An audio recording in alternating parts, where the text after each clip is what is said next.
here to take the pulse on Paradox Interactive in what you claim to be the greatest year ever for Paradox. Why is that?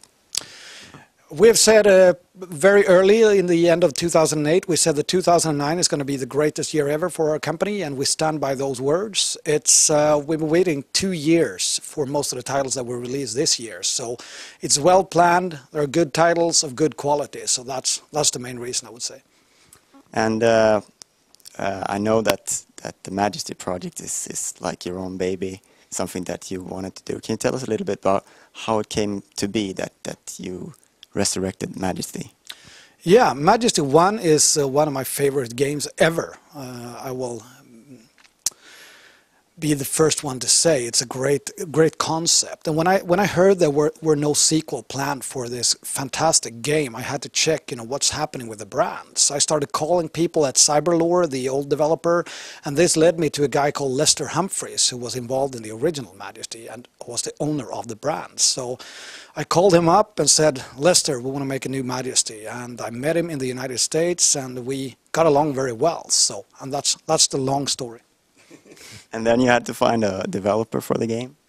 Yeah, we talked to 3 different developers initially, and our choice was Ino-Co, mostly because of their dedication for the original brand, but also because of their game Fantasy Wars, which didn't reach so much international acclaim, but it's a great concept, it's a great game, it's good balanced, so we were really impressed by the team and its professionalism, definitely. You already had the relationship with them, I guess. Yeah, we know the owners of Ino-Co is 1C Company, which is a Moscow-based huge publisher and a distributor, and we have very good relations with 1C previously, so it was a natural choice.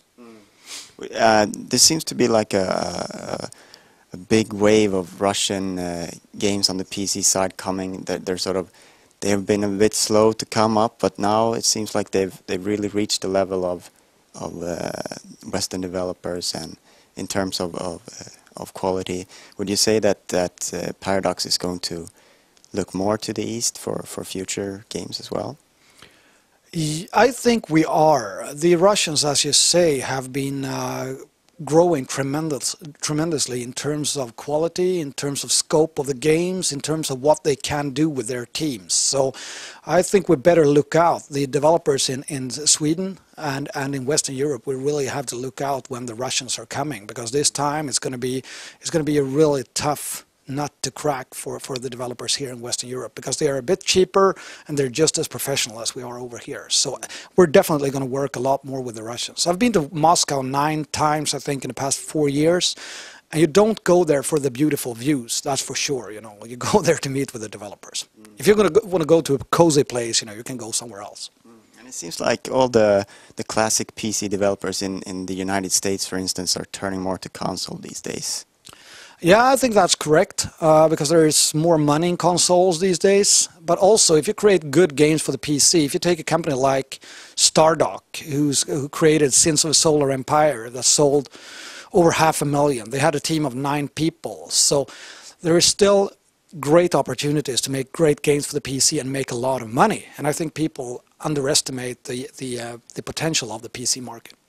And it seems to be a market that's more diverse, and it's opportunities for people who don't necessarily do the $20 million budget blockbuster games. That's right. I mean, what we see now is what the movie industry has gone through like 20, 30 years ago. There are only a few really big companies that control most of the market. But the PC market is still the only open platform where people can create their own games, and without any control from Sony, Microsoft, or Nintendo. So I think that the talk of the PC market, the talk that the PC is going to die, is really over-exaggerated. I don't believe that. I don't believe in that at all. So.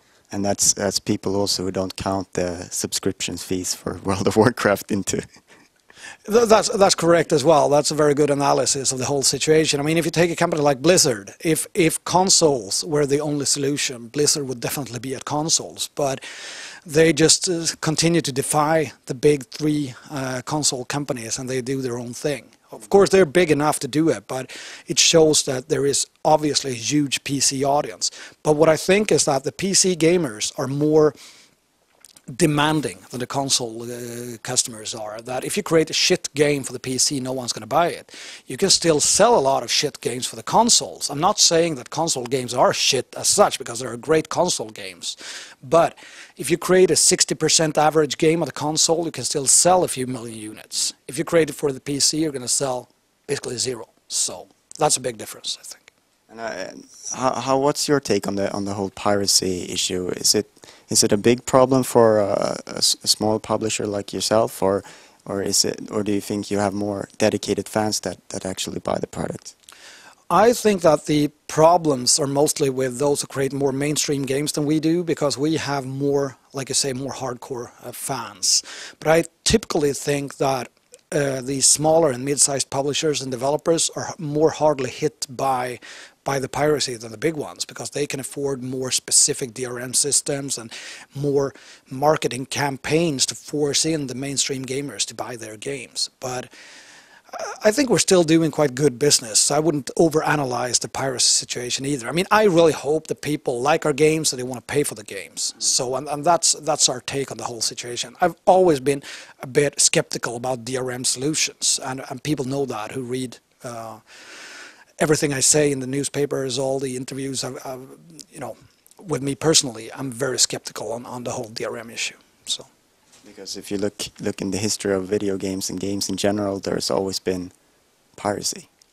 There's always been piracy. I mean, if you take society as a whole, there will always be free riders who are not paying, you know, for the benefit of mankind, but only free riding what other people do. And I guess it's the same in the video games industry, and it's very hard to get away from. I mean, you want to minimize it, but you don't want to do it on the expense of gamers who actually purchase a game. Because when I'm installing, for example, The Sims 2 at home with the kids, it takes me half a day only to figure out how the freaking DRM is working and why it keeps blocking me from installing the game. And I want to avoid that frustration with gamers that actually purchase our games.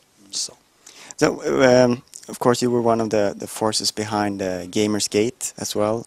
So you're very much into digital distribution. How do you see the development of retail versus digital distribution on the PC platform?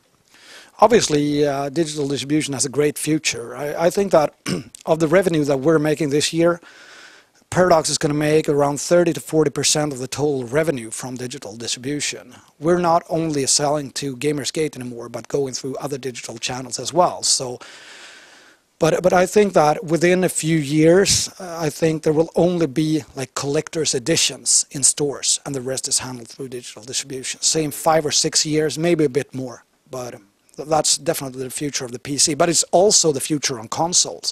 I know that Microsoft and Sony doesn't say anything about it, but any day now when Call of Duty 6 or Call of Duty 7 is released, you know, they're going to say, get it a day faster on digital distribution, and then it's a revolution. So what's the reasoning behind moving to multiple digital distribution channels instead of just doing your own thing with Gamersgate? Gamersgate has been our little baby, but now our baby has grown big, so it's a big boy now, and it can make it on its own. I mean, Gamersgate signed with Sega, we signed with EA, we signed with Ubisoft, I think, if I'm not saying too much now, but and a few other really big publishers for worldwide distribution. That means that Gamersgate has a solid customer base, we have a solid partner base, and we can really make our own company out of Gamersgate. Paradox needs to make more revenue to make better games, to make more revenue to make better games. And doing that takes more digital distribution channels, more digital distribution outlets to sell our games. So that was easy.